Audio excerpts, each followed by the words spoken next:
set up the camera for a night landscape scene, you'll want to use the manual mode. You'll want to set an appropriate ISO and white balance. You'll want to set up the timer function, and you may need to set an autofocus point. Let's get started with the manual mode. Turn your mode dial to M. The manual mode will allow you to control both the shutter speed and the aperture. The reason why I don't recommend using the night scenery option in the scene mode is because that uses a 60-second exposure, which is more than you really need. All you need is about 10 to 15 seconds. Currently, my shutter speed is indicated in yellow, and I want to change this, like I said, to about 10 seconds. Use your rear dial to change this setting.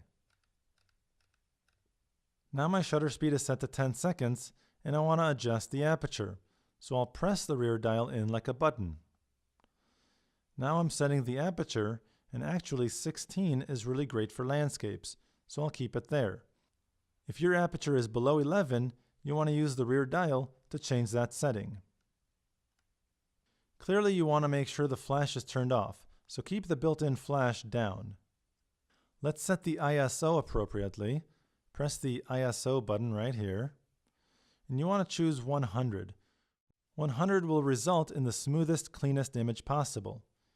Go ahead and press the Set button to exit. Now let's set the white balance. Press the WB button right here and choose the appropriate white balance.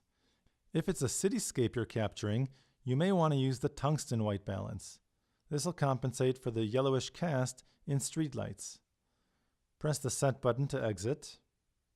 Now because we're using such a long shutter speed, you'll have to have the camera resting on something steady or preferably on a tripod. If you don't have the remote release cable for this camera, you'll want to set the timer function so you don't get any camera shake when taking the picture.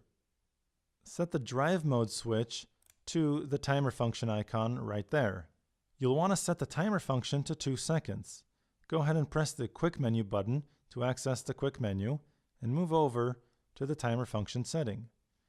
Use the up and down navigation buttons to set the 2-second timer. Then press Set. Now we're pretty much ready to go. Since you're using a tripod, it won't be very easy to move the camera to place the focusing brackets over the subject, press the shutter button halfway, and then recompose. So the other thing you can do is just move the focusing brackets. Press the focus mode button right here, it's the left navigation button, and then press the down navigation button. Now you can move the focusing brackets anywhere on the screen. Use your navigation buttons to just move it over. Once the focusing brackets are properly placed, press the Set button to exit. Now my camera doesn't have to move, and my focusing brackets are placed over my subject. Now you want to press the shutter button halfway to lock focus. And then press the shutter button the rest of the way to activate the 2-second timer. After you've pressed the shutter button, immediately release the camera, giving it those 2 seconds to stop shaking before the picture is captured. If the picture turned out too bright with a 10-second shutter speed, then you'll want to speed it up. If it turned out too dark, then you'll want to slow it down.